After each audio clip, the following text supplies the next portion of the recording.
in this lecture we'll be discussing the sources of international human rights law.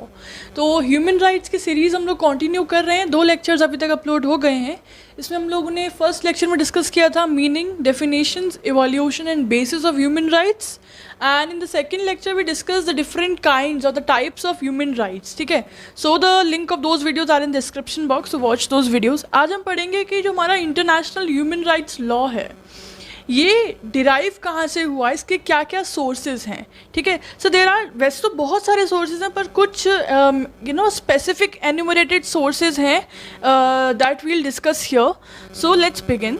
International human rights derive from the variety of sources which are as follows.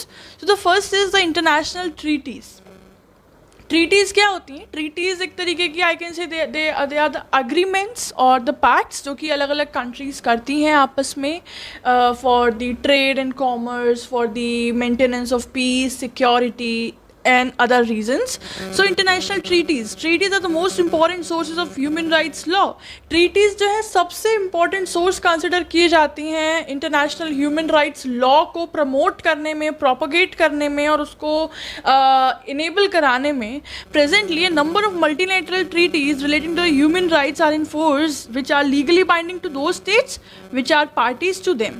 तो आज के date में बहुत सारी multilateral treaties जो हैं वो human rights related जो है वो इन्फोर्स हैं. मल्टीलेटरल मतलब कि जो दो से ज़्यादा कंट्रीज़ के बीच में आपस में उन लोगों ने ये ट्रीटी या एग्रीमेंट साइन किए होते हैं मिलके. ठीक है, बहुत सारे unilateral treaties, bilateral treaties, multilateral treaties जो हैं वो इस वक्त प्रेजेंटली इन्फोर्स्ड हैं जो कि ह्यूमन राइट्स को इनेबल कराने में, ह्यूमन राइट्स को कहते हैं सबके ह्यूमन राइट्स को इंश्योर कराने के लिए और उसकी सिक्योरिटी को मेंटेन करने के लिए, ह्यूमन काइंड की सिक्योरिटी को मेंटेन करने के लिए, डिग्निटी को मेंटेन करने के लिए उनका मेन एम होता है. तो वो सारी ट्रीटीज़ जो हैं वो लीगली बाइंडिंग होती हैं उन सभी स्टेट कंट्रीज़ के ऊपर जो उन ट्रीटीज़ के, उन एग्रीमेंट्स के मेंबर होते हैं या उनकी पार्टीज़ होते हैं. Most important treaty is the United Nations charter which is binding on all the states in the world which respect and promotes the human rights. और जितनी भी ट्रीटीज़ प्रिवेल कर रही हैं आज की डेट में इन द वर्ल्ड उसमें सबसे इंपॉर्टेंट ट्रीटी मानी जाती है United Nations charter. United Nations charter जो है एक तरीके का ये एक एग्रीमेंट था. इसमें कई सारी कंट्रीज़ जो हैं इसकी मेंबर थी जिसका मेन एम था टू फॉस्टर और to maintain the international peace and security. तो यूएन चार्टर जो है वो सभी स्टेट्स के ऊपर बाइंडिंग होता है इन द वर्ल्ड जो कि जिसका मेन एम होता है ह्यूमन राइट्स को प्रमोट करना, ह्यूमन राइट्स की रिस्पेक्ट करना, जितने भी ह्यूमन बींग्स हैं उन सबको ह्यूमन राइट्स इंश्योर कराना जो भी बेसिक ह्यूमन राइट्स होते हैं. ठीक है, तो ये बहुत ही इंपॉर्टेंट ट्रीटी है यूएन चार्टर की. तो गाइज ये था हमारा पहला source, that was the international treaties. The next source is international customs. बहुत सारे ऐसे प्रैक्टिसेस होती हैं जिसको हम, क्योंकि हम उन्हें डेली बेसिस पे या रेगुलर बेसिस पे जब हम उन्हें एक्सरसाइज करते हैं तो वो हमारे कस्टम बन जाते हैं, है ना. The certain international human rights have acquired the status of customary international law by there wide spread practice by the states. तो कुछ ऐसे इंटरनेशनल ह्यूमन राइट्स हैं जो कि अलग अलग कंट्रीज द्वारा थ्रू आउट दिस वर्ल्ड वो रेगुलरली वाइड स्प्रेडली प्रैक्टिस की जाती है. ठीक है, और इसीलिए वो जो ह्यूमन राइट्स हैं, वो जो सर्टेन इंटरनेशनल ह्यूमन राइट्स हैं, उन्होंने कस्टमरी इंटरनेशनल लॉ का स्टेटस एक्वायर कर लिया. मतलब इवन दो वो कोडिफाइड नहीं हुए पर क्योंकि वो इतने सालों से प्रैक्टिस किए जा रहे हैं ऐसा कस्टम, इसीलिए उनको एक कस्टमरी इंटरनेशनल लॉ का स्टेटस भी मिल चुका है. Therefore they are binding on all the states without regard to whether they have expressly consented और नॉट.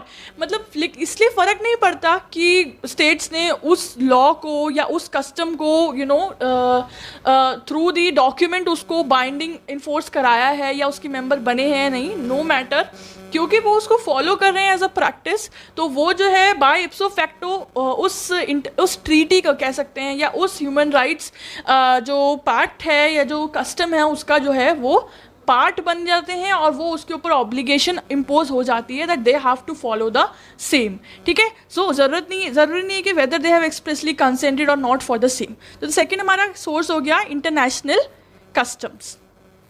थर्ड है अदर इंटरनेशनल इंस्ट्रूमेंट्स। इसके अलावा भी कुछ अदर इंस्ट्रूमेंट्स हैं which have played a major role in the development of the international human rights law. So great number of international declarations, resolutions and recommendations which are relating to the human rights have been adopted under the guidance of United Nations। तो कई सारे declarations अलग अलग, resolutions, recommendations जो हैं human rights से related, कई सारे ऐसे recommendations, resolutions और documents जो हैं वो अडॉप्ट किए गए हैं यूनाइटेड नेशंस की गाइडेंस के अंदर। वो सभी भी जो है ह्यूमन राइट्स के सोर्स कंसिडर किए जाते हैं। One of the most important of them is UDHR, universal declaration of human rights. ये बहुत ही इंपॉर्टेंट डिक्लेरेशन था गाइज, ये बहुत ही important document I can say है, एक एग्रीमेंट था ये ह्यूमन राइट्स को प्रमोट करने के लिए और उसको इन्फोर्स कराने के लिए। That was universal declaration of human rights. और ये जो है ये रिकॉग्नाइज करता है ह्यूमन राइट्स के स्टैंडर्ड्स, किस तरीके से ह्यूमन राइट्स इंश्योर किए जाएं, डेवलप किए जाएं और हर इंडिविजुअल को उसे एक्वायर कराया जाए। तो ये एक बहुत ही इंपॉर्टेंट इंटरनेशनल इंस्ट्रूमेंट है which is considered to be a crucial which have played a crucial role in the derivation of the human rights law. Declarations such as adopted by Tehran Conference, Vienna Conference also serve as a source of commitment by the international community। और मतलब कई सारी conferences हुई हैं in the past जो कि human rights को के पॉइंट ऑफ व्यू से और उसको इनेबल कराने के लिए ही वो कॉन्फ्रेंसेस हेल्ड हुई थी, जैसे कि तेहरान कॉन्फ्रेंस है, वियना कॉन्फ्रेंस है और भी कई सारी कॉन्फ्रेंसेस हुई थी। तो उसमें जो भी डेक्लेरेशंस फाइनलाइज हुए थे, जो भी डेक्लेरेशंस फॉर्मुलेट हुए थे, वो सभी जो है वो सभी इंपॉर्टेंट इंटरनेशनल इंस्ट्रूमेंट्स रहे हैं which serve as a source of the international human rights law. ठीक है ना, चलो ये हो गए हमारे 3 sources. Fourth source is judicial decisions. So the decisions of various judicial bodies are relevant in the determination of the rules on human rights issues। मतलब सिर्फ डॉक्यूमेंट्स ही नहीं, सिर्फ पेपर वर्क ही नहीं, कई सारे केसेस के अंदर ह्यूमन राइट्स के साथ डील करता है जिसका जो भी हेल्डिंग्स हैं उनमें जजेस ने, जुडिशियल बॉडीज़ ने अलग अलग डिसीजंस दिए, रेलिवेंट डिसीजंस दिए based on the precedents, based on the provisions of the official documents और द रूल बुक। तो जो भी डिसीजंस उन्होंने दिए हैं, डिटरमाइन किया है ह्यूमन राइट्स से रिलेटेड जो भी रूल पर्टिकुलर केस के अंदर, वो डिसीजंस भी सोर्स कंसिडर किए जाते हैं ह्यूमन राइट्स के इवोल्यूशन में। Decisions of municipal courts and human rights issues have contributed immensely to the development of international human rights law.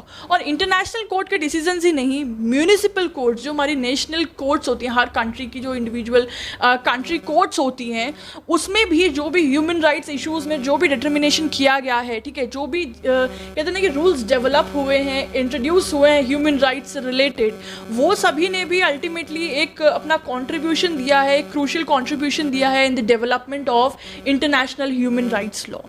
And in addition to the judicial decisions, opinions of the arbitral bodies whose function is to mediate on complaints of human rights violation under various treaties, they also assist in the determination of these rules which are relevant to the international human rights। और इसके साथ साथ judicial bodies के judgements के और decisions के साथ साथ बहुत सारी आर्बिट्रल बॉडीज़ होती हैं, ठीक है, आर्बिट्ररी बॉडीज़ होती हैं जो कि आर्बिट्रेशन प्रोसीडिंग्स से जो हैं वो मामलों को सुलझाती हैं। आउटसाइड ऑफ द कोर्ट जाके जो है वो एक तरीके से सुलझाया जाता है मामला और एक डिसीजन इंश्योर किया जाता है। तो आर्बिट्रल प्रोसीडिंग्स जो भी होती हैं, आर्बिट्रल बॉडीज़ जो होती हैं, वो भी अब जैसे फॉर एग्जांपल कोई भी केस आया है जिसमें ह्यूमन राइट्स वायलेशन या ह्यूमन राइट्स की इनेबिलिटी की बात हो रही है, तो उसके मीडिएशन में वो जो भी अपनी बात रखती हैं, जो भी फंक्शन वो प्ले करती हैं, ठीक है। सो इन अ वे और the other they also assist in the determination of the rules which are relevant for international human rights law, है ना। तो इस तरीके से judicial decisions are also considered to be one of the source of international human rights। And the last source we are discussing here is official documentations।